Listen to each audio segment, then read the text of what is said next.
在我们摄影或者是拍照或者是录影当中，为了追求画面的纯净度，我们通常都会选用这个 CPL， 就目前我们现在在画面上看到这个 CPL， 那这个 CPL 也称之为这个偏振镜，那也称之为这个偏光镜。它最主要的作用是在消除这个大气当中或太阳折射灰尘当中的折射，那造成这个画面上有一层白茫茫的那个一个薄层。当然那个如果不认真看是看不出来的，但是还有其他的作用不管是在录影或者是拍照。拿这个，譬如说玻璃的反光或者橱窗玻璃的反光，或者是窗户的反光或者是水面的反光，或者是植物在这个太阳的反射光这可以消除它。那这个 CPL 目前我手上这个是圆形的那是2片式的拆下来可以给各位看一下它的装饰就是这样。那它这个作用就靠这2片我们现在可以看到近一点这2片它这2片可以互相转动。那一般来讲，通常是在使用的时候就顺时针转动的90度就是这个面向镜头的顺时针转个90度那效果就会出现。那如果不对的话，效果没出现，没有把反射光消除掉的话，再转个90度，或者是你离这个物品拍摄的物品，或者是这个你取的景的目标物要消除的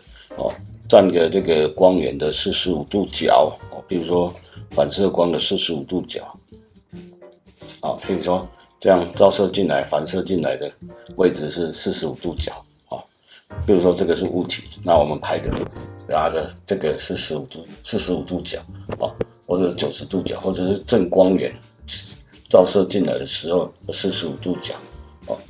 等于说它有一个夹角的存在那它当然它也有这个，譬如说也有像这个是 ND 滤镜减光的作用。那通常它不会减光不会太大，像这个是 ND16 的它就比较黑。那这个可以看到，这边看两者比较一下，你看到那它主要的作用，除了这些作用之外，它也会增加这个我们画面上颜色的对比还有这个色彩的浓度，以及整个画面的这个纯净度。那你说需不需要呢？当然是以这个拍照，以风光类的拍照来讲，确实是蛮需要的。当然有好有坏。那唯一的这个 CPL 这个效果呈现出来，画面比较纯净，是现在电脑这个后置软体比较少能够达到的效果那建议各位你可以购买这个 CPL 偏光镜或偏振镜来使用。当然这个形式上有很多种不只是这种圆形的2片式的。那我今天手上就是这一种的那在转动的时候，各位要注意，就是面向镜头的顺时针如果说你的转这个卡榫没有如果没有卡好的话，有时候一转，结果这个整个掉下来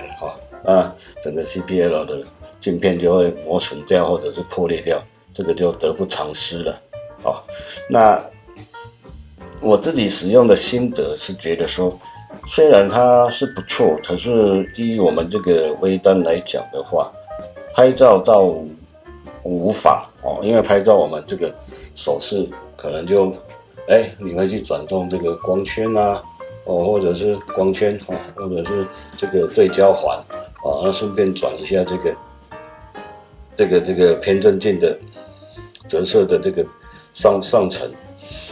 那对于录影来讲，拍影片来讲，就有时候你如果移动镜头或者是在运镜的时候，那可能角度的关系，可能就比较不太方便转这个，那只能够事先把它转好再来拍摄